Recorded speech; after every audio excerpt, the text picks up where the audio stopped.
Seorang pengemis jalanan bertemu dengan CEO cantik di jalan raya saat minta-minta. Bukannya memberi uang, ia malah menawarkan pekerjaan sebagai OB. Dari situ hidup pria pengemis itu berubah, hingga menjadi suami CEO cantik.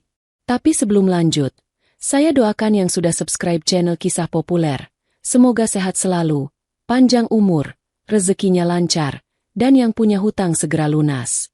Dan jangan lupa komen, dari mana kalian nonton video ini? Yuk kita mulai ceritanya. Sore itu, hujan rintik-rintik membasahi kota seperti tirai tipis yang turun perlahan dari langit kelabu. Jalanan mulai sepi. Lampu-lampu jalan menyala redup, menciptakan pantulan cahaya kekuningan di atas aspal basah. Di sudut trotoar, di bawah jembatan penyeberangan, seorang pemuda lusuh duduk bersandar pada tembok kusam. Bajunya basah kuyup, rambutnya menempel di dahi, dan tangannya menengadah, bukan karena keinginan, melainkan karena terpaksa oleh kerasnya hidup. Namanya Arka, pemuda 22 tahun yang sejak kecil hidup di jalan. Ia tak punya rumah, tak punya harta, bahkan tak punya mimpi. Hari-harinya hanya diisi dengan meminta belas kasihan orang-orang lewat, berharap ada yang memberi 1.000-2.000 untuk sekadar membeli sebungkus nasi kucing. Namun malam itu berbeda. Entah kenapa, langit yang kelabu membuat hatinya terasa lebih sepi dari biasanya. Deru mobil terdengar mendekat. Lampu putih menyilaukan matanya. Lalu sebuah mobil sedan hitam mewah berhenti tepat di depannya. Ban mobil menginjak genangan air, membuat cipratan kecil membasahi ujung celananya yang sudah kumal. Arka mengangkat wajahnya, refleks menengadahkan tangan. "Bu, 1.000 aja, buat makan," ucapnya lirih dengan suara bergetar. Kaca mobil perlahan turun. Dari dalam, muncul wajah seorang wanita cantik. Usianya sekitar awal 30-an. Rautnya tegas, dagu terangkat tinggi, namun matanya tajam. Bukan tajam yang kejam, melainkan tajam penuh perhitungan. Rambutnya hitam panjang terurai rapi, bibirnya merah tipis. Ia mengenakan blazer putih dan blus biru muda, mencerminkan sosok profesional kelas atas. Tatapan matanya bertemu langsung dengan mata Arka. Pemuda itu gugup. Ia terbiasa ditatap dengan jijik atau iba, tapi tatapan wanita itu berbeda. Ada sesuatu di dalamnya, ketertarikan aneh yang tak bisa ia jelaskan. "Kenapa kau di sini?" tanya wanita itu tiba-tiba. Suaranya tenang tapi menusuk. Arka menunduk. Jemarinya saling menggenggam. "Saya nggak punya kerjaan, Bu. Cuma butuh makan."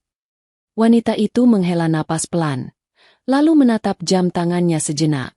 Hujan masih turun, menyelimuti percakapan mereka dalam suasana muram. Lalu, dengan nada datar tapi mantap, ia berkata, "Kalau saya beri kamu uang sekarang, kamu besok masih akan duduk di sini lagi.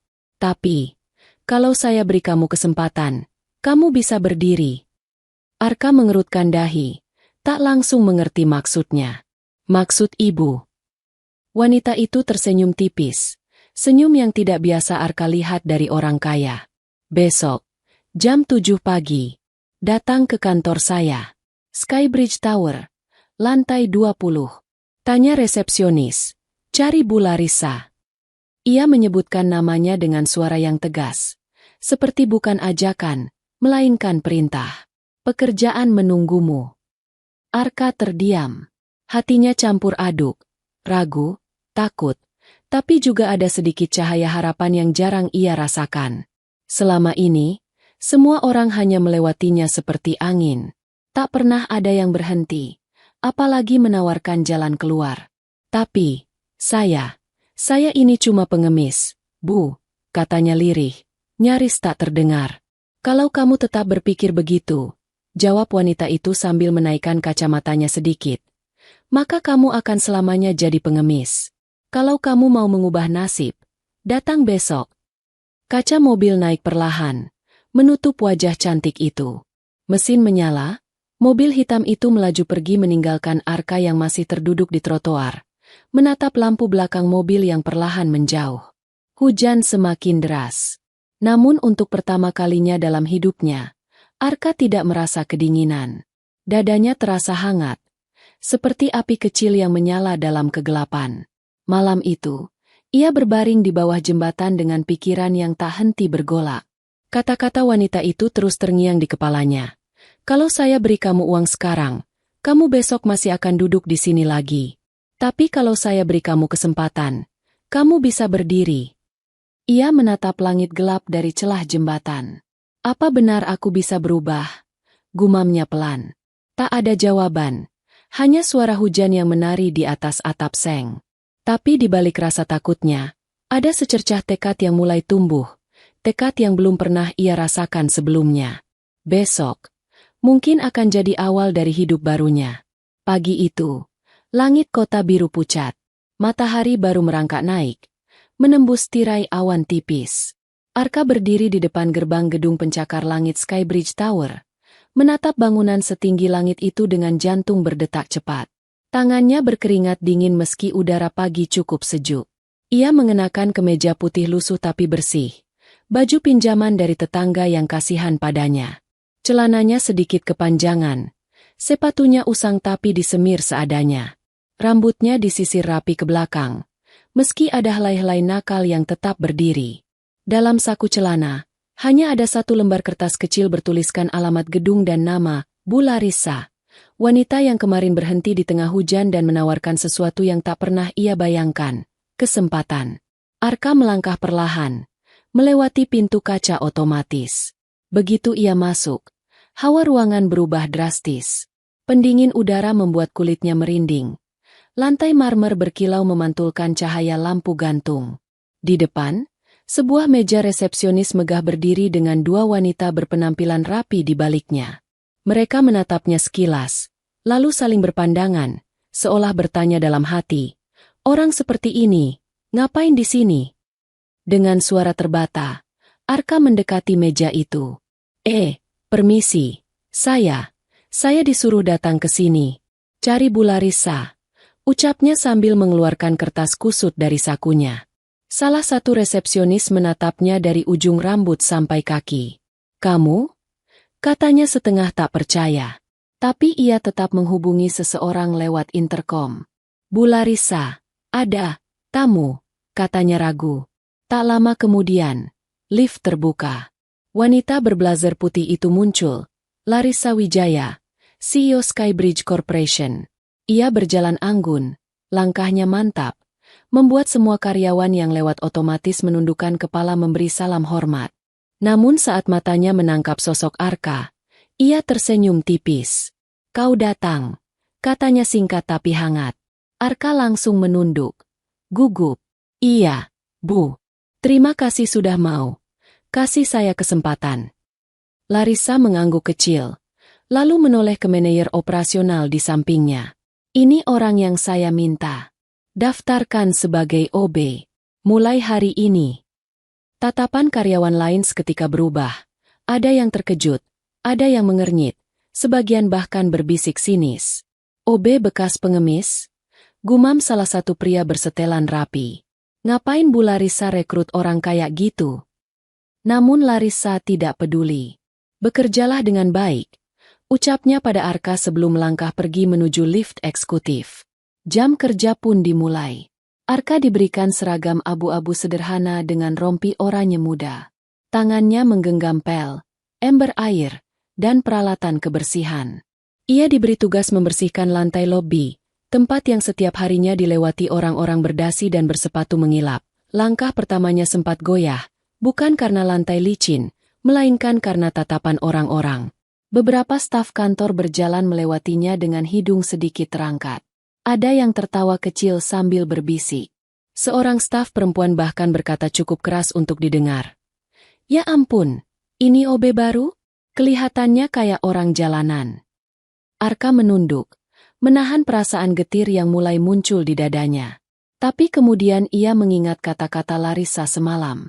"Kalau kamu mau mengubah nasib, datang besok." Ia menarik napas dalam-dalam. Lalu dengan tekad kuat, ia mulai mengepel lantai dengan gerakan rapi, membersihkan tiap sudut seperti sedang membersihkan masa lalunya sendiri. Jam demi jam berlalu. Ia tak berbicara banyak, hanya fokus bekerja. Setiap tumpahan kopi, Setiap debu di kaca lift, setiap bekas lumpur di lorong, semua ia bersihkan dengan teliti. Bahkan supervisor kebersihan yang awalnya meremehkannya, mulai melirik dengan ekspresi heran. Anak ini bersih banget kerjanya. Gumamnya pelan. Menjelang siang, Arka menyeka keringat di dahinya. Tangannya pegal, tapi hatinya anehnya tenang. Untuk pertama kalinya dalam hidupnya, ia merasa berguna. Saat ia sedang merapikan peralatan di sudut lorong, suara sepatu hak tinggi terdengar. Larissa berjalan melewati lobi. Ia melirik sekilas dan melihat Arka berdiri tegak dengan kain lap di tangan. Tanpa sadar, bibirnya melengkung tipis, senyum bangga yang tak banyak dilihat orang. Di balik semua kemewahan gedung itu, seorang pemuda jalanan baru saja memulai langkah pertama menuju perubahan besar. Malamnya, ketika Arka berjalan pulang ke tempat penampungan kecil di pinggiran kota, langkahnya ringan meski tubuh lelah. Bukan karena gaji atau seragamnya, tapi karena untuk pertama kalinya dalam hidup, ia tidak lagi meminta, ia bekerja. Dan ia bersumpah dalam hati, ini baru permulaan. Hari-hari pertama Arka bekerja sebagai OB di Skybridge Tower terasa seperti ujian ketahanan bagi dirinya. Namun alih-alih mundur, ia justru menjadikan semua cibiran, tatapan sinis, dan tekanan lingkungan sebagai bahan bakar untuk terus membuktikan diri. Setiap pagi, sebelum matahari muncul sempurna, ia sudah berdiri di depan pintu belakang gedung, tempat para petugas kebersihan biasa masuk. Ketika karyawan lain baru memulai hari pukul 8, Arka sudah 2 jam lebih dulu menyapu, mengepel, mengelap kaca tinggi, dan memastikan setiap lorong terlihat mengilap seperti cermin. Tak ada satupun noda yang luput dari matanya. Supervisor kebersihan, Pak Seno, pria parubaya yang sudah belasan tahun bekerja, awalnya menganggap Arka hanya anak jalanan yang tak akan tahan lama. Namun setelah seminggu, ia mulai memperhatikan hal-hal kecil yang berbeda. Anak ini aneh, gumam Pak Seno sambil menyipitkan mata dari jauh. Biasanya OB baru itu banyak ngeluh. Yang satu ini malah paling rajin. Bukan hanya soal kerja keras. Arka punya cara berpikir berbeda dari petugas kebersihan lainnya. Ia mulai memperhatikan pola aktivitas di dalam kantor, jam berapa lift paling sering digunakan, area mana yang paling cepat kotor, dan kapan waktu terbaik untuk membersihkan tanpa mengganggu aktivitas karyawan. Dari pengamatan kecil itu, ia mencatat semuanya dalam sebuah buku lusuh. Malam hari, di kamar kos sempitnya, ia menyalin ulang catatan itu ke ponsel butut peninggalan orang yang pernah kasihan padanya. Ia membuat semacam jadwal digital sederhana menggunakan spreadsheet gratis di internet. Kalau dibersihkan sebelum jam sibuk, karyawan gak bakal injak-injak lantai basah. Gumamnya sambil menyusun warna-warna di tabel. Ia bukan sekadar bekerja. Ia merencanakan pekerjaannya. Pagi berikutnya, rencana itu mulai ia terapkan. Lobi selalu bersih sebelum pukul 7. Kaca-kaca lift kinclong sebelum meeting pagi dimulai. Toilet tetap harum sampai sore. Bahkan area pantry yang biasanya berantakan saat jam makan siang, kini selalu terlihat rapi, karena Arka sudah mengatur jadwal rotasi kebersihan secara tidak tertulis dengan OB lain. Kok gampang ya sekarang bersihinnya? Ujar salah satu OB senior, Iwan, sambil mengangkat ember. Karena kita bersihin sebelum kotor parah. Jawab Arka santai, lalu tersenyum. Pelan-pelan, rekan kerjanya mulai terbawa ritmenya. Mereka yang awalnya mencibir, kini mulai mengikuti cara Arka bekerja. Dalam waktu singkat, suasana kerja bagian kebersihan berubah. Lebih teratur, lebih cepat, lebih bersih. Karyawan kantoran yang tadinya suka mengeluh soal toilet kotor atau lantai licin mulai sadar ada perbedaan. Beberapa bahkan memuji secara tak langsung. Lantai lobi sekarang kinclong banget ya? Siapa yang bersihin? Tanya seorang staf marketing. Itu OB baru, Arka. Jawab yang lain. Kayaknya dia rajin banget. Kabar tentang OB baru yang rajin dan rapi perlahan menyebar ke berbagai divisi. Banyak yang belum mengenalnya secara langsung, tapi sudah mendengar namanya. Bahkan bagian resepsionis, yang dulu memandangnya dengan tatapan merendahkan, kini selalu menyapa singkat ketika ia lewat. Pagi, Mas Arka. Ucap salah satu resepsionis dengan senyum kecil. Pagi. Jawab Arka sambil menunduk sopan. Suatu sore, saat Arka sedang mengecek lift service, Bu Larissa, sang CEO, tiba-tiba melintas. Ia tidak sengaja berhenti sejenak dan memperhatikan bagaimana Arka bekerja. Pemuda itu membuka panel kecil di lift, bukan hanya sekadar membersihkan, tapi juga mengecek lampu indikator dan sistem tombol. Tangannya lincah, matanya fokus. Larissa menyipitkan mata, terkesan. Anak ini bukan OB biasa, pikirnya dalam hati. Arka, panggilnya pelan. Arka langsung berdiri tegap, sedikit gugup. Iya, Bu. Kau selalu datang lebih pagi, ya? Arka mengangguk. Saya cuma ingin gedung ini bersih sebelum orang-orang datang. Biar mereka nyaman kerja. Senyum tipis muncul di wajah CEO cantik itu. Ia jarang memuji, tapi kali ini ia berkata lirih. Bagus. Teruskan seperti ini. Bagi orang lain, mungkin hanya kalimat biasa. Tapi bagi Arka, kata-kata itu seperti hadiah terbesar sepanjang hidupnya. Ia menggenggam kain pelnya erat, dalam hatinya. Ia bersumpah tidak akan menyia-nyiakan kesempatan ini. Malam itu, setelah semua orang pulang dan gedung mulai sepi, Arka berdiri sendirian di lobi. Lampu temara membuat lantai terlihat seperti kaca, memantulkan bayangan dirinya. Dulu ia hanyalah pengemis kotor di jalan. Kini ia berdiri tegak di tengah gedung tinggi yang dulu hanya bisa ia pandangi dari kejauhan. Langkah kecilnya mulai mengubah pandangan orang, dan pelan-pelan, takdirnya sendiri. Hari itu, suasana kantor Skybridge Tower sangat sibuk. Pagi masih muda, tapi berbagai divisi sudah dikejar deadline. Karyawan berseliweran dengan tumpukan berkas dan laptop di tangan. Di ruang tengah lantai 20, ruang terbuka tempat sebagian besar staf marketing dan keuangan bekerja, terdengar suara protes dan keluhan hampir bersamaan. Komputernya nge-freeze. File laporan keuangan nggak bisa kebuka. Astaga, ini server internalnya kenapa sih? Dalam hitungan menit, suasana kerja berubah jadi seperti kapal panik di tengah badai. Semua menoleh ke satu layar besar yang terhubung ke sistem internal. Tampilan biru dengan tulisan error muncul di semua komputer kantor. IT kantor yang biasanya sigap, sayangnya, sedang rapat di luar kantor. Nomor mereka tidak bisa langsung dihubungi. Ini gawat, gumam salah satu manajer. Kalau server nggak balik dalam setengah jam, laporan tender bisa gagal dikirim. Di antara kerumunan panik itu, Arka lewat sambil membawa troli pel. Ia baru saja menyelesaikan pembersihan area tangga darurat. Mendengar keributan, ia berhenti di pintu, ragu-ragu. Matanya menangkap layar monitor yang menampilkan kode error tertentu. Sekilas, itu bukan pemandangan asing baginya. Beberapa tahun sebelum hidupnya terjun ke jalanan, Arka pernah diam-diam belajar komputer di warnet dekat rumahnya. Ia tak pernah sekolah tinggi, tapi sering membantu teknisi warnet membenahi komputer rusak demi bisa main dan belajar gratis. Dunia teknologi adalah satu-satunya hal yang membuatnya merasa hidup. Itnya di mana sih? Teriak staf keuangan panik. File kita nggak bisa dibuka sama sekali. Larissa muncul dari ruangannya. Dengan blazer putih dan langkah mantap, ia menghampiri kerumunan. Apa yang terjadi? Tanyanya tenang tapi tegas. Server macet total, Bu. Semua komputer ngehang. It lagi di luar kantor. Jawab salah satu staf. Larissa mengerutkan kening. Proyek besar sedang berlangsung hari itu, dan laporan penting harus dikirim tepat waktu. Semua orang menunduk panik, tak tahu harus berbuat apa. Saat itulah suara pelan terdengar dari belakang. Bu. Suara itu ragu-ragu, tapi jelas.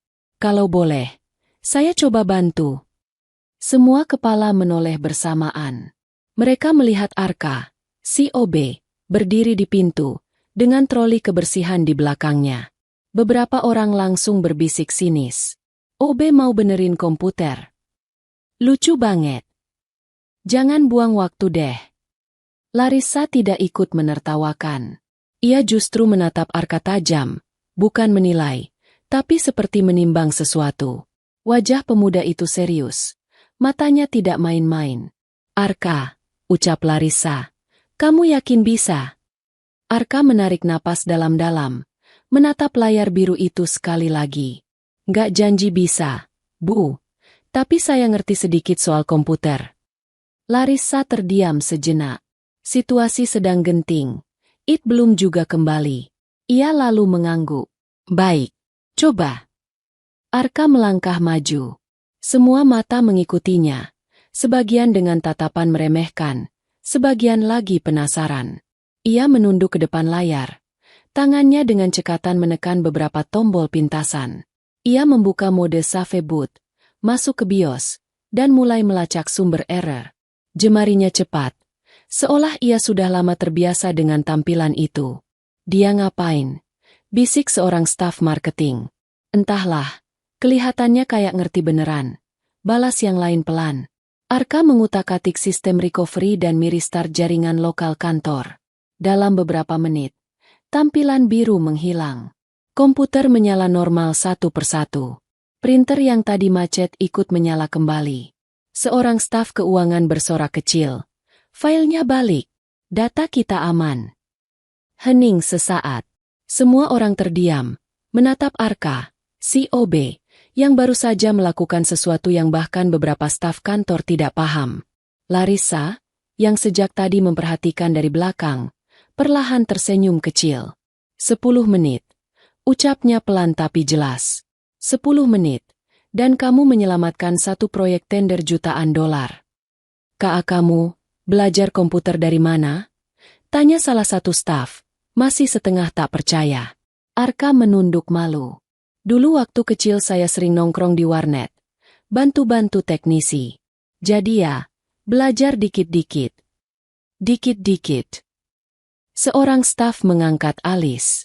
Kalau dikit-dikit bisa benerin server kantor, berarti kamu jenius. Beberapa staf yang tadinya mencibir kini berbalik kagum. Bisik-bisik berubah nada. Bukan lagi, OB sok-sokan. Tapi, gila, OB-nya jago banget. Bahkan Pak Seno, supervisornya, ikut terkejut mendengar kabar itu. Larissa mendekati Arka. Ia menatap pemuda itu langsung, dengan ekspresi berbeda dari sebelumnya. Ini bukan tatapan atasan ke bawahan. Ini tatapan kagum. Arka, katanya pelan, kau menyelamatkan kantor ini hari ini. Arka menggaruk tengkuknya. Gugup. Saya cuma kebetulan ngerti, Bu. Nggak sengaja juga. Tidak ada yang kebetulan, jawab Larissa dengan nada dalam. Kau, tidak biasa. Hari itu menjadi titik balik besar. Nama Arka mulai disebut-sebut di berbagai divisi. Dalam semalam, statusnya bukan lagi sekadar OB baru yang rajin. Ia menjadi anak OB jenius komputer yang berhasil menyelamatkan sistem perusahaan dari error besar. Dan di dalam hati Larissa, benih rasa kagum yang kecil itu mulai tumbuh diam-diam. Sore itu, hujan turun deras membasahi kota. Air mengguyur kaca gedung Skybridge Tower dengan ritme tak beraturan, sementara suara petir sesekali menggelegar di langit. Karyawan yang baru saja selesai bekerja berlarian keluar gedung dengan payung terbuka. Sebagian memilih menunggu di lobi karena hujan terlalu lebat. Di basement, tempat parkir mobil para eksekutif dan tamu VIP, suasana mulai kacau. Mobil sedan hitam mewah milik Larissa Wijaya, sang CEO, tiba-tiba mogok tepat saat ia hendak berangkat menuju acara penting bersama investor asing. Kenapa mobil ini nggak nyala? Seru salah satu asisten panik. Starternya mati total, Bu. Jawab sopir dengan wajah tegang. Sepertinya ada masalah di aki atau sistem kelistrikan. Cepat perbaiki. Perintah Larissa dengan nada tegas tapi terkendali. Namun sopir-sopir lain juga sedang sibuk mengantar jajaran direksi yang lain. Teknisi bengkel belum sempat datang, sementara waktu terus berjalan. Acara makan malam dengan investor akan dimulai dalam 1 jam. Jika ia terlambat, kontrak ratusan juta dolar bisa terancam. Hujan deras di luar membuat semua terlihat lebih kelam. Udara basement terasa lembab. Bau oli dan air hujan bercampur menjadi aroma logam dingin yang menyengat. Larissa berdiri di samping mobilnya dengan jas hujan tipis yang basah kuyup. Alisnya mengerut dalam. Semua asisten terlihat bingung, Sampai sebuah suara pelan terdengar dari belakang. "Bu, boleh saya coba bantu?" Semua orang menoleh. Di ujung lorong basement, Arka berdiri dengan tubuh sedikit basah, masih mengenakan seragam OB abu-abu oranye. Ia baru saja selesai membersihkan area tangga darurat dan mendengar keributan dari basement. Salah satu staf menatapnya sinis. "Arka, ini bukan waktunya main-main. Ini mobil CEO, bukan sepeda." Larissa mengangkat tangan, memberi isyarat agar staf itu diam. Tatapannya tertuju langsung ke Arka. "Kamu bisa perbaiki mobil?" Arka mengangguk pelan. "Dulu waktu kecil, saya sering bantuin bengkel kecil dekat pasar. Saya nggak janji bisa, Bu, tapi boleh saya coba?" Larissa menatap jam tangannya. Waktu semakin menipis. Sopir teknisi tak juga datang. Dalam situasi terjepit itu, ia mengambil keputusan cepat. "Baik, coba." Arka segera melangkah maju. Hujan deras membuat sebagian mobil basah karena cipratan dari luar pintu basement yang terbuka. Ia menggulung lengan seragamnya, membuka kap mesin mobil sedan hitam itu dengan gerakan cepat namun hati-hati. Asap tipis mengepul dari dalam, menandakan ada korsleting kecil di bagian aki. Ia menunduk fokus, tangannya cekatan menyentuh kabel dan komponen mesin. Beberapa staf hanya melongo melihat pemandangan tak biasa itu. Seorang OB dengan pakaian sederhana sedang memperbaiki mobil CEO yang super mahal. "Bawa obeng sama lap kering," serunya pada staf terdekat. Staf itu refleks menurut. Mungkin untuk pertama kalinya mereka melihat Arka bukan sebagai bawahan, tapi sebagai orang yang tahu apa yang harus dilakukan. Arka membersihkan kepala aki, mengetatkan kabel yang longgar, lalu memeriksa sistem starter. Ia sempat memukul ringan relay starter dengan gagang obeng, teknik sederhana yang hanya diketahui orang-orang bengkel lapangan. Setelah 15 menit basah kuyup di bawah kap mesin, ia berdiri dan menatap Larissa. "Coba starter, Bu." Larissa masuk ke dalam mobil.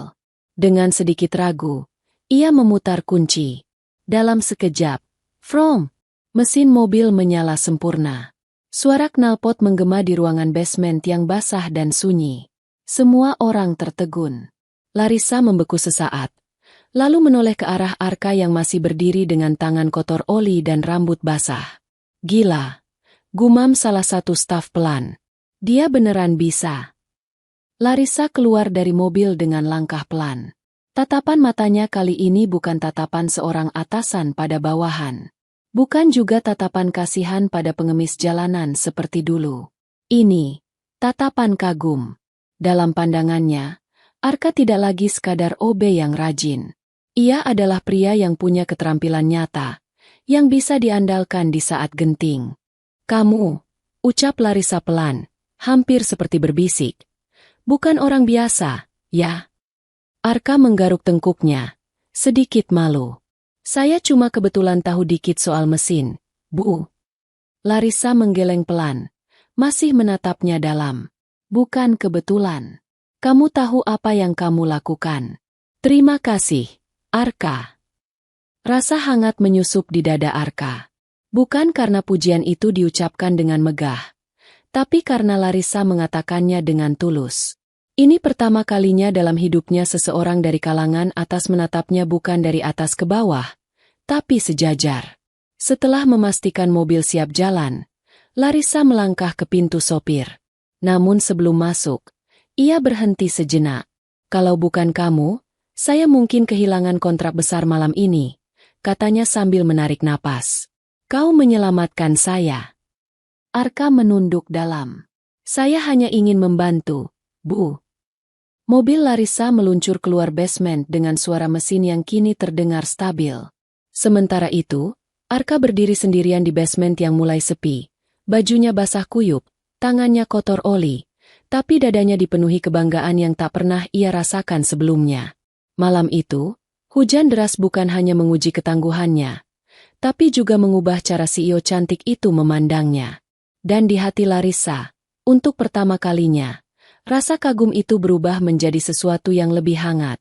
Beberapa hari setelah kejadian mobil mogok di basement, nama Arka kembali bergema di seluruh Skybridge Tower.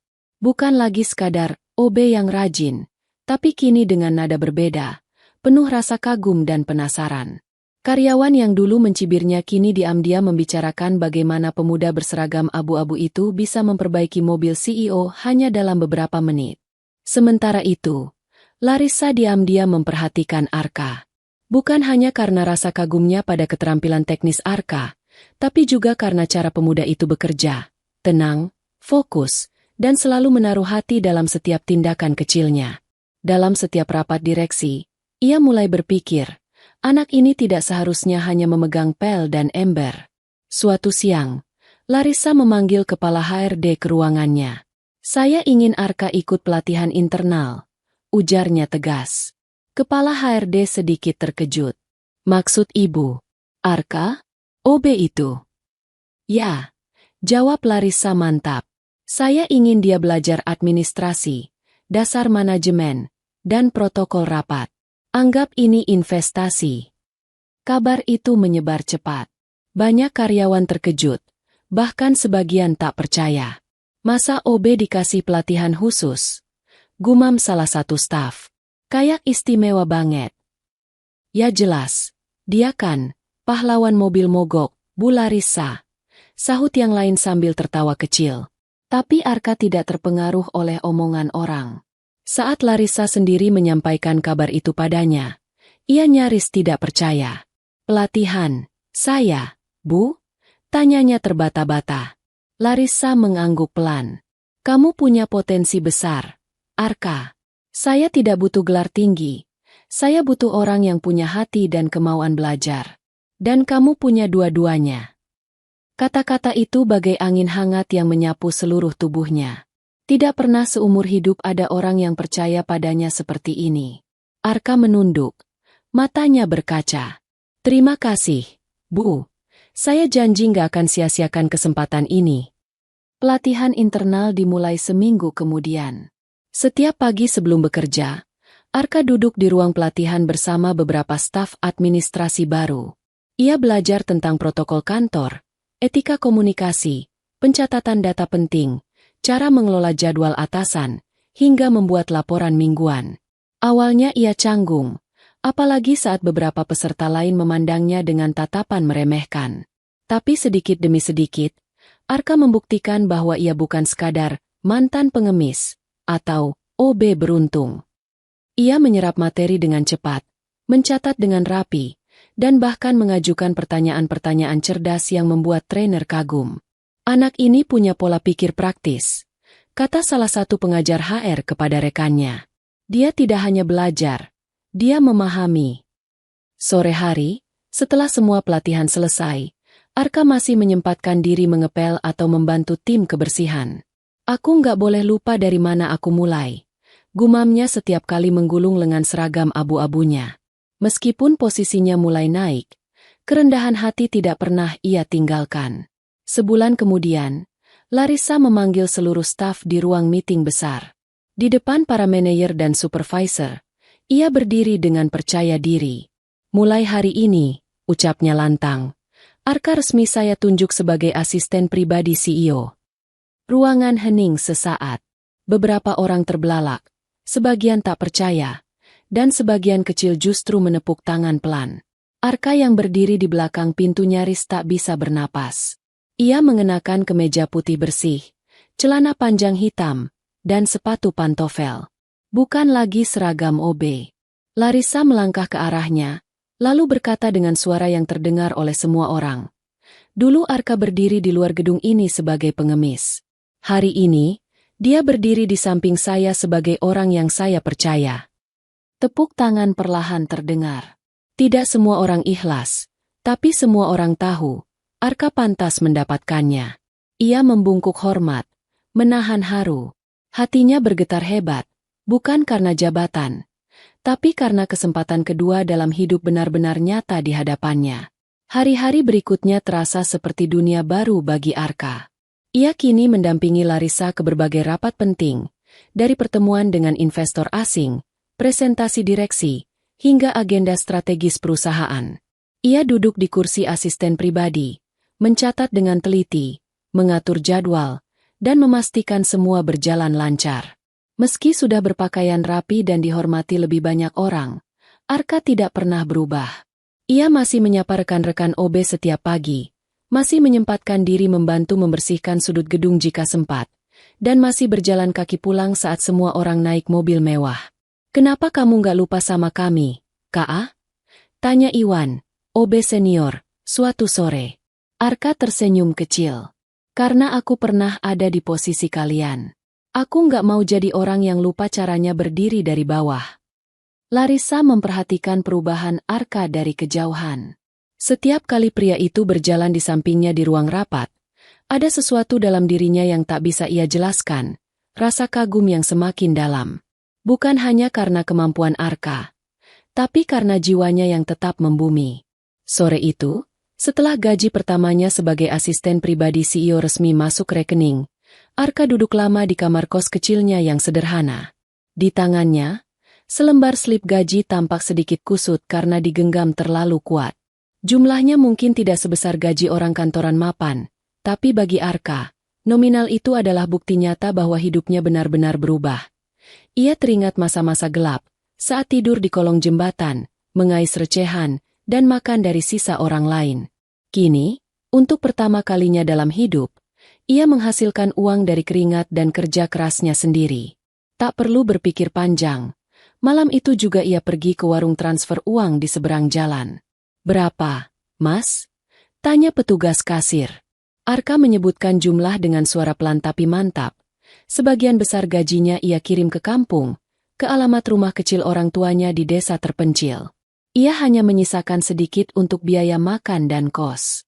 Sisanya buat ibu dan bapak, gumamnya sambil tersenyum kecil. Saat tanda terima diberikan, hatinya terasa hangat. Bukan hanya karena ia telah mengirim uang, tetapi karena ia tahu, di ujung sana, ada dua orang yang akan sangat bahagia menerima kabar ini. 2 hari kemudian, kabar itu sampai ke rumah orang tuanya. Rumah kayu reyot di pinggiran desa itu sudah lama rapuh. Dinding bambu bolong di beberapa tempat, atap bocor saat hujan, dan lantai tanah yang sering becek. Namun hari itu, suasana berbeda. Sebuah truk kecil datang membawa tumpukan papan dan genting baru. Pesanan dari Arka lewat tetangga kepercayaannya. "Siapa yang kirim ini?" tanya ayahnya, Pak Warto, bingung. "Dari Arka, Pak," jawab tetangga dengan senyum. Katanya, "Mulai sekarang rumah Bapak nggak boleh bocor lagi." Air mata Pak Warto jatuh seketika. Ia menatap istrinya, Bu Rini, yang berdiri di dekat pintu dengan sapu di tangan. Tangannya gemetar menutup mulut. Matanya basah. "Arka," bisiknya lirih. Malamnya, mereka duduk di teras yang mulai diperbaiki. Papan kayu baru dipasang. Atap baru dinaikkan. Mereka tidak henti-hentinya menatap foto Arka yang tergantung di dinding ruang tengah. Foto butut saat Arka masih kecil dengan baju robek-robek. Siapa sangka, anak yang dulu dianggap tidak punya masa depan, kini menjadi kebanggaan keluarga. Seminggu kemudian, Arka mengambil cuti sehari untuk pulang kampung. Perjalanan dengan bus memakan waktu berjam-jam, tapi baginya tidak terasa berat. Sepanjang jalan, pikirannya penuh bayangan wajah kedua orang tuanya. Wajah yang dulu sering ia lihat murung karena tak punya apa-apa. Begitu turun dari bus, ia berjalan menyusuri jalan tanah menuju rumah itu. Hatinya hampir meledak melihat perubahan kecil tapi berarti. Atap rumah kini tidak bocor lagi, dinding bambu sudah diganti papan kuat, dan ada jendela baru. Di depan rumah, Pak Warto dan Bu Rini sudah menunggunya. "Arka," suara ibunya parau. Matanya langsung basah saat melihat anaknya datang dengan kemeja putih rapi dan dasi hitam. Tubuhnya kini tegap, matanya terang, jauh dari sosok lusuh pengemis jalanan yang dulu mereka lihat dengan hati hancur. "Ibu." Arka tak mampu berkata banyak. Ia langsung memeluk ibunya erat. Pelukan itu lama, hangat, dan penuh air mata. Pak Warto menepuk punggung anaknya dengan tangan bergetar. "Kamu udah berubah, Nak. Kamu bikin kami bangga." Malam itu, suasana rumah kecil itu dipenuhi tawa. Untuk pertama kalinya dalam bertahun-tahun, mereka makan malam dengan lauk ayam kampung dan nasi hangat yang cukup untuk semua orang. Lilin di atas meja bergoyang ditiup angin malam. Bu Rini menatap anaknya lekat-lekat. Dulu ibu sempat berpikir, kamu gak akan bisa keluar dari jalanan itu, katanya lirih. Tapi kamu buktikan, Nak. Tuhan memang tidak pernah tidur. Arka menggenggam tangan kedua orang tuanya. Kalau bukan karena ibu sama bapak yang gak pernah berhenti doain, aku mungkin masih di jalan sampai sekarang, ucapnya jujur. Sekarang giliran aku bikin hidup kalian lebih baik. Pak Warto menunduk, menahan haru. Anak kami sekarang kerja di gedung tinggi, ucapnya bangga. Suara parau tapi penuh kebahagiaan. Baju rapi, dasi, dan hati besar. Sebelum tidur, Arka keluar rumah, menatap langit malam yang bertabur bintang. Di desa yang sunyi itu, angin membawa suara jangkrik dan aroma tanah basah. Ia memejamkan mata sejenak. Dulu langit seperti ini hanya ia tatap dari trotoar kota, dalam kesendirian dan kehampaan. Kini, ia berdiri tegak. Ia punya pekerjaan. Ia punya harga diri. Ia punya keluarga yang bangga padanya. Malam itu, di bawah langit desa, Arka berjanji dalam hati, ini baru awal. Ia akan berjuang lebih keras lagi, bukan hanya untuk dirinya, tapi untuk membalas cinta orang tua yang tak pernah pada meski dunia membelakanginya. Hari-hari berlalu seperti angin sore di puncak gedung pencakar langit. Arka kini tak lagi sekadar menjadi bayangan di sudut ruangan, melainkan sosok yang selalu berada di sisi sang CEO cantik, Larissa Wijaya. Sejak menjadi asisten pribadinya, hampir setiap detik waktu kerja mereka dihabiskan berdampingan, dari pagi saat masuk kantor, siang di tengah rapat-rapat penting, hingga malam saat semua karyawan sudah pulang, tetapi mereka berdua masih duduk di ruang meeting, meninjau data dan strategi perusahaan. Bagi Arka, semua ini masih terasa seperti mimpi.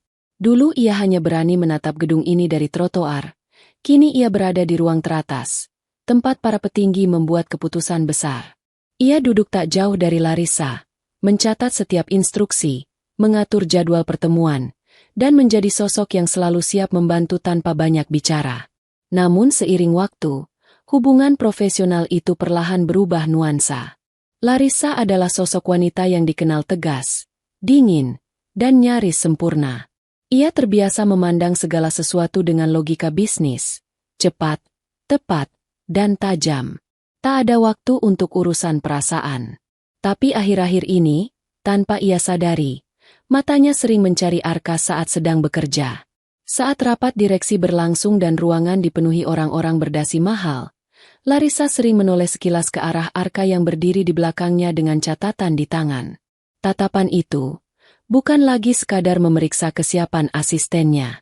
Ada ketenangan aneh saat mata mereka bertemu. Kenapa aku merasa tenang saat dia ada di sini? Pikir Larissa dalam diam. Ketika semua orang di kantor terlihat berusaha mendekatinya dengan niat tersembunyi, entah ambisi jabatan atau sekadar mencari pengaruh, Arka berbeda. Ia datang dengan tulus, bekerja dengan hati, dan tak pernah mencoba menjadi lebih dari yang ia janjikan. Ia tak pernah menjilat, tak pernah mencoba cari muka, bahkan sering menolak pujian berlebihan. Di tengah hiruk-pikuk dunia korporat, Arka adalah ketenangan. Di sisi lain, Arka pun tak bisa membohongi hatinya. Setiap kali melihat Larissa berjalan di lorong dengan langkah anggun, mengenakan blazer putih dan sepatu hak tinggi, jantungnya berdetak sedikit lebih cepat. Ia sering berpura-pura sibuk membuka laptop atau menulis jadwal agar tidak ketahuan menatap terlalu lama. Bodoh, gumamnya pelan suatu malam di pantry, saat sendirian. Dia CEO. Kamu cuma Arka. Ia sadar betul jarak yang membentang di antara mereka seperti jurang dalam. Status sosial, jabatan, dunia yang berbeda. Namun perasaan bukanlah sesuatu yang bisa diatur sesederhana jadwal rapat. Setiap senyum kecil Larissa, setiap tatapan matanya saat berbicara padanya dengan nada lembut, membuat sesuatu di dada Arka tumbuh pelan-pelan, seperti bunga liar di antara retakan trotoar. Momen-momen kecil mulai muncul tanpa mereka sadari. Suatu pagi, Larissa terburu-buru masuk ruangannya, sedikit basah karena hujan. Arka refleks mengulurkan handuk kecil yang selalu ia bawa. "Bu, ini," katanya gugup. Larissa berhenti sejenak, menerima handuk itu, lalu tersenyum kecil. Senyum itu begitu sederhana, tapi cukup untuk membuat dada Arka serasa sesak. Sore hari, saat kantor sudah sepi, Arka sering menemani Larissa menyelesaikan laporan atau presentasi. Kadang mereka tidak banyak bicara, hanya duduk berdampingan di meja besar, ditemani suara hujan di luar jendela dan lampu kota yang berpendar. Dalam diam itu, keheningan berubah menjadi keakraban. "Arka," ucap Larissa pelan suatu malam, tanpa menatapnya. "Iya, Bu. Kalau kamu lelah, kamu boleh pulang dulu." Arka tersenyum tipis. "Kalau ibu belum selesai, saya juga nggak akan pulang." Larissa menunduk, tersenyum samar. Jawaban itu sederhana, tapi membuat hatinya terasa hangat, entah kenapa. Karyawan lain pun mulai menyadari perubahan suasana di antara mereka. Cara Larissa memperlakukan Arka berbeda dari asisten sebelumnya. Ia tidak hanya memerintah, tapi mempercayai. Ia sering mengajaknya berdiskusi, bahkan memberi ruang bicara dalam rapat kecil. Sementara Arka, meski tetap rendah hati, tak pernah menunduk rendah seperti dulu. Kini ia berdiri tegap, dengan mata yang percaya diri namun penuh hormat. "Bos kita kelihatannya makin dekat sama asisten barunya," bisik salah satu staf di pantry. "Ya iyalah, OB jenius itu sekarang udah kayak tangan kanan dia," jawab yang lain. Larissa tahu gosip itu beredar, tapi anehnya, ia tidak terlalu peduli. Ia hanya tahu satu hal, keberadaan Arka membuat segalanya terasa lebih ringan. Malam itu, setelah semua pekerjaan selesai, mereka berdua berdiri di balkon lantai 25. Hujan gerimis turun pelan, membasahi kaca pembatas. Lampu kota berkelip jauh di bawah sana. Larissa bersandar ringan pada pagar balkon, sementara Arka berdiri beberapa langkah di belakang, menatap pemandangan yang sama. "Dulu," ucap Arka pelan, "saya cuma berani ngelihat gedung ini dari jalanan di bawah sana." Larissa menoleh, matanya melembut. "Dan sekarang kamu di sini, berdiri di puncaknya." Arka tertawa lirih. "Iya, masih nggak nyangka." Larissa menatapnya lama. Tatapan yang lebih dalam dari sekadar antara atasan dan bawahan. "Jangan pernah ragukan tempatmu di sini, Arka," katanya pelan. Arka membalas tatapan itu. Dan malam itu, tanpa satu kata pun diucapkan, keduanya sadar ada sesuatu yang mulai tumbuh, sesuatu yang tak bisa lagi mereka abaikan. Malam itu, hujan turun sangat deras. Rintik air menghantam jendela kaca lantai 25 Skybridge Tower dengan suara berulang. Tik, tik, tik. Menciptakan irama sunyi yang menemani dua orang terakhir di dalam gedung, Larissa dan Arka. Lampu-lampu kota di bawah sana terlihat seperti lautan bintang. Gedung-gedung tinggi menjulang seperti bayangan raksasa dalam kabut hujan. Kantor sudah lama sepi. Para karyawan pulang sejak sore. Hanya suara hujan dan desiran pendingin ruangan yang tersisa. Di ruang rapat utama, Larissa duduk di kursi ujung meja panjang, menatap layar laptop yang menampilkan laporan tahunan perusahaan. Arka berdiri di samping meja, membantu merapikan file dan menyusun catatan strategi untuk presentasi esok pagi. Di antara mereka, keheningan begitu kental. Namun bukan keheningan yang canggung, melainkan keheningan yang penuh makna. "Arka," suara Larissa pelan memecah sunyi. "Jam sudah lewat 10 malam. Kamu bisa pulang duluan." Arka tersenyum kecil. "Kalau ibu belum selesai, saya juga belum pulang. Saya sudah terbiasa begini, Bu." Larissa menatapnya. Lama. Tatapan itu bukan lagi sekadar tatapan atasan ke bawahan. Mata itu, seolah sedang membaca sesuatu jauh di dalam hati pemuda itu. "Kenapa kamu selalu ada di sini?" tanyanya lirih. Nada suaranya nyaris seperti bisikan. Arka sempat tertegun. Ia tak menyangka pertanyaan itu akan keluar dari mulut wanita yang selama ini ia kagumi diam-diam. Ia menatap hujan di luar jendela. "Mungkin karena di sini satu-satunya tempat di mana saya merasa punya arti." Larissa terdiam. Kata-kata itu menancap dalam. Baginya, Skybridge Tower selalu menjadi benteng kekuasaan dan tanggung jawab berat, tidak pernah menjadi rumah. Tapi entah sejak kapan, sejak Arka berada di sisinya, gedung ini terasa tidak lagi dingin. Tiba-tiba, suara klik terdengar. Lampu kantor meredup. Lalu mati total. Listrik padam. Hujan deras rupanya menyebabkan gangguan aliran. Hanya emergency light kecil di pojok ruangan yang menyala redup, memberi cahaya keemasan lembut yang memantul ke dinding kaca. Suasana menjadi sunyi sekali. Hanya ada suara hujan dan napas mereka berdua. Arka spontan mendekati meja, memastikan Larissa baik-baik saja. Ibu nggak apa-apa. Larissa mengangguk pelan. Nggak, aku baik-baik saja. Untuk pertama kalinya, ia menyebut dirinya, aku, di depan Arka. Bukan, ibu, atau saya, yang formal. Mereka berdiri berhadapan, hanya berjarak beberapa langkah. Dalam cahaya remang, Larissa terlihat begitu berbeda. Tidak lagi seperti CEO dingin yang disegani semua orang, melainkan wanita biasa, dengan mata yang lelah tapi lembut, dan senyum kecil yang nyaris tak pernah ia tunjukkan di hadapan orang lain. Arka, ucap Larissa pelan. Suaranya nyaris tenggelam dalam suara hujan. Iya, Bu? Jawab Arka, sedikit gugup. Kamu tahu, kamu membuatku merasa tenang. Arka terpaku. Kata-kata itu terasa seperti petir kecil yang menyambar jantungnya. Bukan karena keras, tapi karena hangatnya terlalu jujur. Selama ini, ia hanya bisa berharap dari jauh, menyimpan perasaan dalam diam. Tapi malam ini, wanita itu sendiri yang mengatakannya. Larissa melangkah satu langkah mendekat. Aku sudah lama hidup di dunia yang keras. Semua orang datang padaku dengan kepentingan. Tapi kamu tidak pernah mencoba mengambil apapun dariku. Kamu hanya ada di sini. Arka menunduk sejenak, mencoba menahan gejolak di dadanya. Ia bukan pria yang pandai berkata manis, apalagi kepada seorang wanita seperti Larissa. Tapi malam ini, di tengah hujan dan redupnya lampu darurat, ia tidak ingin berbohong pada perasaannya sendiri. Ibu. Arka mengangkat wajahnya. Matanya jujur. Saya juga nggak tahu kenapa. Tapi sejak pertama kali ibu kasih saya kesempatan, hidup saya nggak pernah sama lagi. Ibu bikin saya percaya kalau orang seperti saya pun bisa berarti. Larissa mengerjap pelan.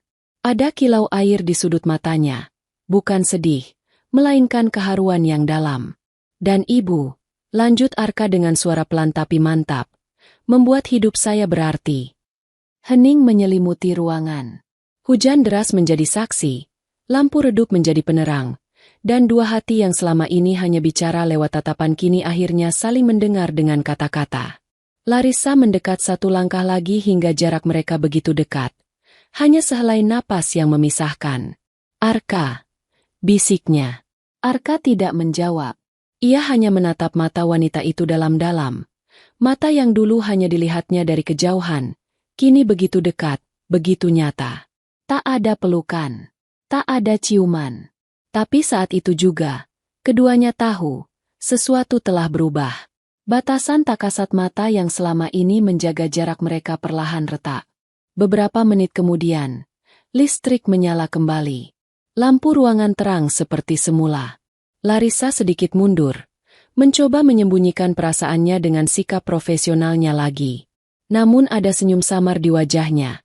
Senyum yang Arka tahu, bukan senyum biasa. Sepertinya, malam ini cukup, ucap Larissa lembut. Ayo kita pulang. Arka mengangguk. Tapi saat mereka melangkah ke lift bersama, suasana di antara mereka sudah tak lagi sama. Bukan lagi hanya CEO dan asistennya. Ada sesuatu yang tumbuh, kuat dan diam-diam. Sesuatu yang tak akan pernah bisa mereka lupakan. Hubungan itu awalnya tumbuh dalam diam. Tatapan yang sedikit lebih lama, senyum kecil yang hanya mereka berdua mengerti, hingga cara Larissa dan Arka saling berbicara yang terasa, lebih hangat dari sekadar atasan dan bawahan. Namun seiring waktu, rahasia hati sulit terus disembunyikan. Suatu pagi, para karyawan Skybridge Tower mulai memperhatikan sesuatu yang berbeda. Larissa, yang biasanya berjalan cepat dan dingin, kini sering berbicara lembut pada Arka di lorong kantor. Mereka terlihat sering pergi bersama ke rapat luar kantor. Bahkan beberapa staf keuangan melihat sendiri CEO cantik itu menunggu Arka di lobi setelah rapat malam. Itu beneran Bu Larissa nunggu OB? Bukan OB lagi, sekarang asistennya. Tapi tetap aja, ini CEO loh. Gila, jadi mereka beneran dekat. Bisik-bisik itu pelan, tapi menyebar cepat seperti api dalam sekam. Tidak semua orang bisa menerima kenyataan itu dengan lapang dada. Beberapa karyawan iri, beberapa mencibir, dan sebagian bahkan merasa tidak pantas melihat wanita kuat seperti Larissa berhubungan dengan mantan OB. Larissa tahu gosip itu beredar. Tapi bukannya mundur. Ia justru berdiri tegak. Ia tidak pernah menjadi tipe wanita yang tunduk pada tekanan sosial, apalagi untuk urusan hati. Suatu pagi, dalam rapat internal yang dihadiri para kepala divisi, salah satu manajer secara tidak langsung menyindir. Maaf, Bu, tapi hubungan personal dengan bawahan, apalagi dengan status sosial yang sangat berbeda, bisa berdampak pada citra perusahaan. Ujar sang manajer hati-hati, namun nadanya jelas mengandung penilaian. Ruangan rapat mendadak hening. Semua menunduk, pura-pura fokus pada dokumen, tapi telinga mereka menyimak setiap kata. Larissa meletakkan pen di atas meja dengan tenang, lalu menatap semua orang satu persatu. Suaranya tegas tapi tak meninggi. Kalau yang kalian khawatirkan adalah citra perusahaan, ucapnya, maka aku pastikan, citra perusahaan tidak akan hancur hanya karena aku mencintai seseorang yang bukan dari kalangan atas. Salah satu staf menahan napas. Tak ada yang berani menyela. Cinta bukan tentang jabatan, lanjut Larissa, matanya tajam namun tenang. Bukan tentang siapa yang punya gelar atau harta lebih. Cinta adalah tentang siapa yang mau berjalan bersama, bahkan di saat semua orang meremehkan. Dan aku tidak akan malu untuk itu. Beberapa manajer tertegun. Mereka tidak menyangka Larissa akan berbicara seberani itu di depan semua orang. Saat rapat usai, gosip memang tak hilang, tapi satu hal jelas, Larissa tidak akan menyerah hanya karena status sosial. Sementara itu, Arka juga tidak tinggal diam. Ia tahu tekanan bukan hanya menimpa Larissa, tapi juga dirinya. Ada yang menyindir, ada yang sengaja mengabaikannya saat rapat, bahkan ada yang terang-terangan meremehkannya. Tuh lihat, OB jadi asisten CEO aja udah ajaib, sekarang pacaran sama CEO. Gila nggak sih? Paling juga numpang tenar. Arka tidak membalas dengan kata-kata. Ia memilih membuktikan semuanya dengan kerja keras. Dalam beberapa minggu, ia berhasil membuat sistem digitalisasi laporan internal kantor yang mempercepat proses kerja hingga 40%. Proyek itu yang awalnya dianggap mainan OB, justru menarik perhatian investor eksternal. Siapa yang bikin ini? Tanya salah satu investor saat presentasi. Arka, jawab Larissa dengan bangga. Asisten pribadi saya. Arka juga dengan tenang memimpin presentasi kecil di depan direksi. Meski awalnya gugup, ia menjawab setiap pertanyaan dengan cerdas.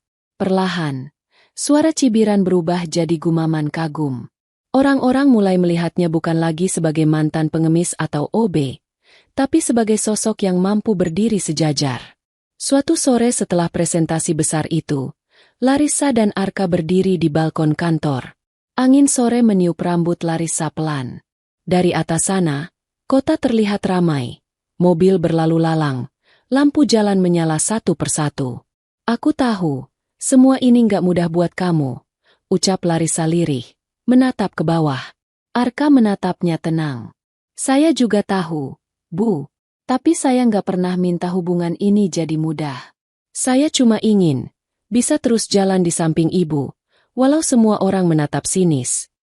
Larissa menoleh, menatap matanya. Kamu tahu? Kamu jauh lebih kuat dari yang kamu pikirkan. Arka tersenyum kecil.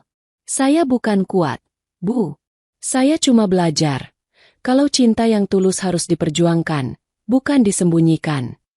Larissa terdiam sesaat, lalu tertawa pelan, tawa ringan yang jarang terdengar dari bibirnya. Ia melangkah setengah langkah lebih dekat. Di antara suara angin dan gemerlap lampu kota, tak ada lagi dinding status di antara mereka. Mulai sekarang, ucap Larissa pelan, kita hadapi dunia ini, bersama. Arka mengangguk mantap. Mereka tidak butuh kata, pacaran, untuk tahu hubungan ini nyata. Cukup satu kenyataan, mereka saling mencintai, meski dunia memandang berbeda. Beberapa minggu kemudian, tidak ada lagi yang berani sembarangan mencibir. Para karyawan mulai terbiasa melihat Arka di samping Larissa dalam setiap rapat besar. Sebagian bahkan mulai menghormati, bukan karena siapa dia dulu, tapi karena apa yang telah ia buktikan. Cinta mereka mungkin lahir di tengah hujan dan kesederhanaan. Tapi kini, cinta itu berdiri kokoh di tengah dunia megah, bukan karena status, tapi karena keteguhan hati. Sore itu, langit kota berwarna keemasan. Matahari mulai condong ke barat, memantulkan sinar hangat yang jatuh perlahan di taman kecil belakang Skybridge Tower. Taman yang tenang, dipenuhi bunga putih yang Larissa sendiri minta tanam sejak awal menjabat CEO. Di sanalah dulu Arka pertama kali menyapu lantai, dengan seragam abu-abu dan tatapan penuh keraguan akan masa depannya. Tempat yang sederhana, tapi penuh kenangan. Dan kini, bertahun kemudian, taman itu kembali menjadi saksi momen besar dalam hidupnya. Langkah Arka pelan namun pasti saat ia berjalan ke tengah taman, mengenakan kemeja putih dan jas hitam rapi. Di tangan kanannya, sebuah kotak kecil berisi cincin sederhana, bukan berlian besar, bukan perhiasan mewah, tapi cincin emas tipis yang ia beli dengan uang hasil kerjanya sendiri. Tangannya sedikit bergetar, bukan karena gugup, tapi karena hatinya terlalu penuh oleh perasaan. Larissa berjalan menyusuri taman beberapa saat kemudian. Ia dipanggil oleh salah satu staf dengan alasan, ada yang ingin ditunjukkan Arka. Ia tidak menyangka akan menemukan pemandangan yang membuat langkahnya berhenti. Di tengah taman, Arka berdiri tegap. Matanya menatapnya dengan tenang dan hangat. "Arka?" katanya pelan. Larissa mengenakan setelan blazer putih elegan seperti biasa. Namun sore itu sinar matahari membuatnya terlihat lebih lembut, lebih manusiawi. Arka mengambil napas dalam-dalam. "Bu Larissa," ucapnya lirih namun mantap. "Tempat ini adalah tempat di mana semua dimulai." Larissa menatap sekeliling. Matanya menelusuri jalur setapak yang dulu sering ia lewati dengan wajah datar. Sementara Arka menyapu jalanan dengan kepala menunduk. Tempat itu dulu tak berarti apa-apa baginya. Tapi kini, hatinya terasa hangat. "Dulu," lanjut Arka, "saya cuma pria jalanan yang bahkan gak punya rumah. Hari pertama kerja, saya menyapu lantai di sini, dengan tangan kotor dan hati penuh takut. Tapi hari itu, ibu gak cuma kasih saya pekerjaan. Ibu kasih saya kesempatan hidup." Larissa tertegun. Kata-kata itu sederhana tapi menghantam jantungnya. Ia masih ingat jelas wajah lusuh Arka waktu itu, basah kuyup di tengah hujan, namun matanya penuh tekad. Sejak hari itu, semuanya berubah. Sejak saat itu, Arka melanjutkan, "Saya berusaha keras setiap hari, bukan cuma untuk membuktikan saya pantas, tapi juga karena saya ingin jadi seseorang yang bisa berdiri di samping ibu, bukan di belakang." Hening sejenak. Hanya suara angin sore yang berhembus, menggoyangkan dedaunan dan bunga-bunga putih di sekitar mereka. Lalu Arka menunduk satu lutut ke tanah. Kotak kecil di tangannya terbuka, memperlihatkan cincin emas sederhana yang berkilau terkena sinar matahari senja. "Dulu ibu memberi saya kesempatan hidup," ucap Arka dengan suara pelan namun penuh makna. "Sekarang, bolehkah saya menjadi alasan ibu bahagia?" Larissa terpaku. Semua kenangan datang bergulir seperti potongan film. Pertemuan pertama di jalanan, tatapan ragu Arka saat melangkah ke kantor, malam lembur saat ia mengucapkan kalimat, "Kamu membuatku merasa tenang." Semua itu bermuara di momen ini. Air matanya jatuh tanpa ia sadari, membasahi pipi yang biasanya kuat menahan apapun. Ia melangkah mendekat perlahan. "Kamu, bodoh," katanya pelan, tapi suaranya bergetar. "Kamu benar-benar membuatku tidak bisa menahan air mata." Arka menunduk lebih dalam. "Jadi, jawaban ibu?" Larissa mengulurkan tangan, menyentuh wajahnya dengan lembut. "Jawabanku." Suaranya pecah. "Ya." Arka terangkat dari posisinya dan dalam satu tarikan napas, Larissa memeluknya erat, pelukan hangat dan penuh kejujuran. Untuk pertama kalinya, mereka tidak peduli siapa mereka di mata dunia. Bukan CEO dan mantan OB. Bukan dua orang dari dunia yang berbeda. Tapi dua hati yang akhirnya bertemu di titik yang sama. Para staf yang diam-diam menyaksikan dari jauh ikut terharu. Iwan, OB senior yang dulu sering bekerja bareng Arka, bahkan mengusap mata dengan punggung tangan. Anak jalanan itu, sekarang lamar CEO, gumamnya bangga. Beberapa karyawan yang dulu mencibir kini terdiam, menyadari satu hal, cinta yang lahir dari ketulusan akan selalu menemukan jalannya. Larissa menyelipkan cincin itu ke jarinya sendiri.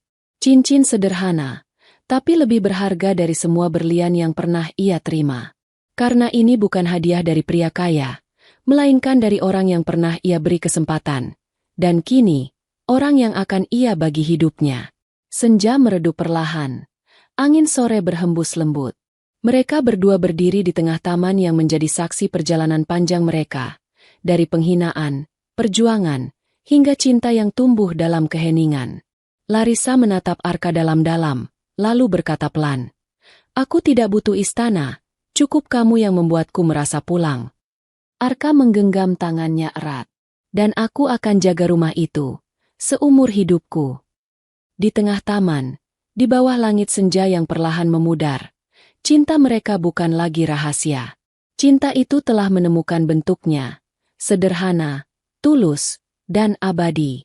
Beberapa bulan setelah lamaran itu, gedung Skybridge Tower dihiasi suasana berbeda. Bukan suasana kerja penuh ketegangan atau rapat direksi seperti biasanya, melainkan keharuan, kebahagiaan, dan cinta yang menghangatkan hati siapapun yang hadir. Hari itu, Arka dan Larissa resmi menikah. Pernikahan mereka tidak digelar mewah di ballroom hotel bintang 5 seperti pesta-pesta kalangan elit kota. Larissa yang terbiasa hidup dalam lingkaran formalitas justru memilih sesuatu yang jauh lebih sederhana, taman belakang kantor. Tempat semua kisah ini dimulai.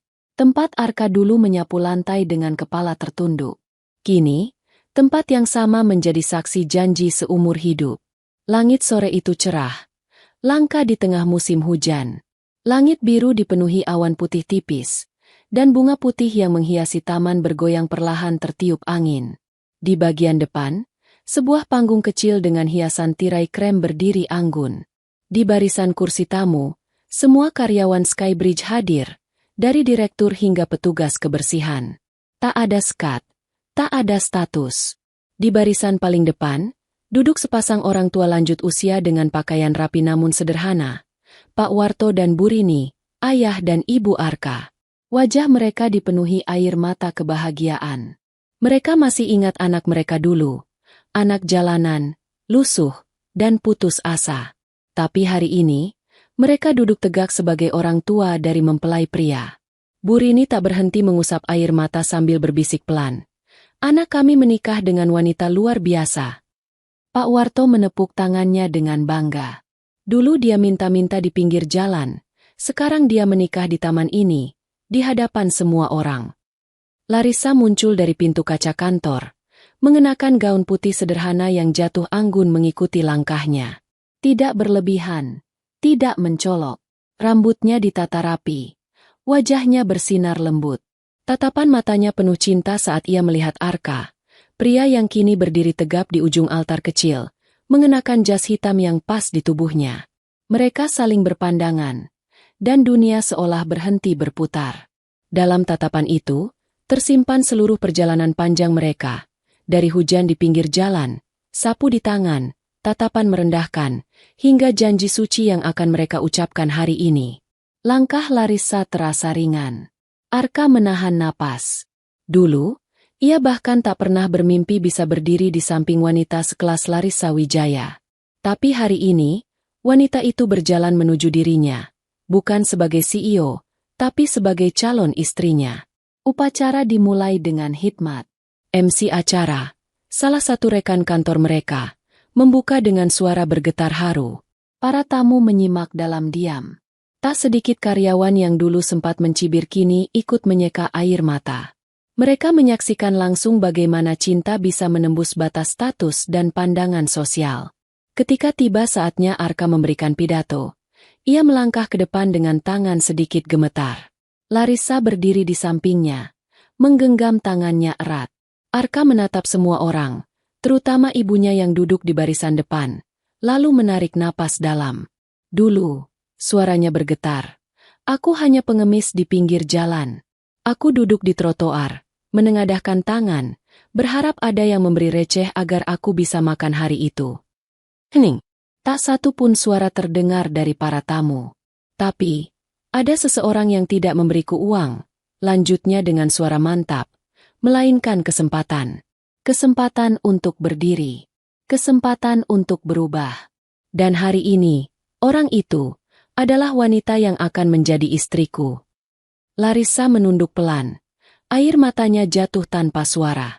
Cinta dan kesempatan, ucap Arka. Dua hal itu mengubah segalanya. Bukan hanya hidupku, tapi juga caraku melihat dunia. Terima kasih kepada semua yang pernah meremehkan, karena dari situ aku belajar untuk tidak menyerah. Dan terima kasih untuk semua yang percaya padaku, terutama Larissa. Tepuk tangan bergemuruh. Beberapa staf yang dulu memandangnya sebelah mata kini berdiri memberi tepuk tangan panjang. Iwan, OB senior yang dulu sering bekerja bersamanya, bahkan berteriak pelan. Hidup Arka! Disambut tawa haru dari karyawan lain. Larissa menggenggam tangan Arka lebih erat saat pendeta mengucapkan doa pemberkatan. Aku tidak pernah menyangka cinta akan datang dari tempat yang tak terduga, ucap Larissa dalam bisikan. Tapi mungkin, cinta memang suka mengejutkan. Arka tersenyum. Cinta tidak peduli status. Cinta cuma peduli siapa yang tulus. Mereka saling menatap, lalu mengucapkan janji pernikahan dalam kesunyian yang sakral. Saat cincin melingkar di jari mereka, semua orang bersorak. Bunga-bunga putih bertebaran, menari di udara tertiup angin. CEO cantik itu kini resmi menjadi istri pria yang dulu hanyalah pengemis di pinggir jalan. Kisah yang dulu dianggap mustahil, kini berdiri megah di depan mata semua orang. Malam itu, di bawah langit yang bersih dan terang, pesta kecil digelar. Tidak ada kemewahan berlebihan, hanya cahaya lampu taman, tawa, dan kebahagiaan yang tulus. Larissa dan Arka berdansa pelan di tengah taman, dikelilingi orang-orang yang kini percaya bahwa cinta sejati benar-benar ada. Bu Rini menatap putranya dari jauh. Matanya kembali basah. Anak kami bukan lagi pengemis. Pak Warto menyahut lirih. Dia jadi suami CEO. Tapi yang lebih penting, dia jadi pria yang baik. Larissa menyandarkan kepalanya di bahu Arka. Terima kasih, bisiknya pelan. Untuk apa? Tanya Arka. Karena kamu tidak menyerah, meski dunia pernah merendahkanmu. Arka memejamkan mata, menghirup aroma bunga malam. Dan terima kasih, karena kamu melihat aku bukan dari apa aku punya, tapi dari siapa aku. Di taman yang sama tempat semua cerita ini dimulai, cinta mereka berakhir indah, bukan seperti dongeng, tapi kenyataan yang lahir dari perjuangan, kerendahan hati, dan keyakinan. Dari jalanan basah di tengah hujan, dari sapu dan ember di tangan, dari tatapan merendahkan, hingga pelaminan. Cinta mereka menjadi kisah yang tak hanya milik mereka, tapi juga inspirasi bagi semua orang yang pernah diremehkan oleh dunia.